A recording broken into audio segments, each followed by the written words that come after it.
100%, 100 আমরা জিতছি, বিজেপি জিতছে। ঝাড়গ্রামের ইলেকশনের ক্ষেত্রে প্রধান 4টি ইস্যু বা সমস্যা কি? সমস্যা, হাতির একটা সমস্যা রয়েছে। ঝাড়গ্রামে কিছু জঙ্গল লাগোয়া কিছু গ্রামে হাতির সমস্যা প্রচুর রয়েছে। এছাড়া হচ্ছে যে বিভিন্ন জায়গায় প্রধানমন্ত্রী আবাস যোজনা ঠিকমতো অনেকেই পায়নি, বিশেষ করে তৃণমূল পার্টিরই নিজের কিছু লোকজনরাই পেয়েছে, এবং বিজেপি যারা করে তাদের ক্ষেত্রে কিন্তু সেই প্রধানমন্ত্রী আবাস যোজনার যে ঘরগুলো সেটা অনেককে দেওয়া হয়নি।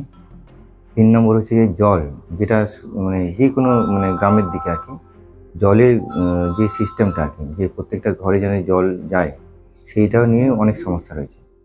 আর এছাড়া তো রাস্তাঘাটের অবস্থা খুবই খারাপ, ভোটের আগেই তৃণমূল ভোটের আগেই হচ্ছে যে রাস্তা সারাচ্ছে, তারপরে আবার কি ভেঙে যাচ্ছে। তো এই রাস্তাঘাটেরও সমস্যা রয়েছে। এই ধরনের প্রচার বা অভিযোগ রয়েছে যে কুমার হেমব্রম এই এলাকার জন্য কিছু করেননি। আপনি কিভাবে এই নেগেটিভ প্রচারকে সমালোচনা প্রচারে দিয়ে আপনার পরিকল্পনা করবেন? দেখুন, কুমার হেমব্রম আপনারা তো সাংবাদিকতা করেন, আপনারা নিশ্চয়ই খোঁজ খবর নিয়ে দেখুন যে কুমার হেমব্রম হচ্ছে যে ওনার যে পয়সা, ওনার যে টাকা উনি পান, প্রত্যেক বছর যে টাকাগুলো পান, ওনার কিন্তু পুরোটাই উনি ইয়ে করেছেন, খরচা করেছেন। কিন্তু সেখানে উমা সোরেনের, এবং এর আগে যিনি প্রার্থী ছিলেন উমা সোরেন, যিনি এমপি ছিলেন, টিএমসির এমপি, নিশ্চয়ই আমরা জানি আর কি, উনি 5 কোটি টাকা যেটা খরচা করতে পারেনি, সেটা কিন্তু কুমার হেমব্রম করেছে। সেটা আমাদেরকে মাথায় রাখতে হবে। প্রচার পরিকল্পনা আমরা ডোর টু ডোর ক্যাম্পেইনিং করছি। আমাদের বিভিন্ন মণ্ডল সভাপতি এবং বুথ সভাপতিদের অধিষ্ঠে দিনে একটা করে বৈঠক হচ্ছে, এবং হচ্ছে যে এরিয়াতে যাচ্ছি, অঞ্চল যাচ্ছি, গ্রামে গ্রামে আমাদের বক্তব্যগুলো তুলে ধরছি যে কেন বিজেপিকে ভোট দেওয়া দরকার। মোদিজি যে সুশাসন এবং ওনার যে সুন্দর পরিকল্পনা নিয়ে মানুষজনকে বোঝাচ্ছি। তো আশা করি মানুষ বুঝছেন, এবং ওনারা হচ্ছে যে এই চোর টিএমসি সরকারের এগেনস্টে ওরা ভোট দেবেন।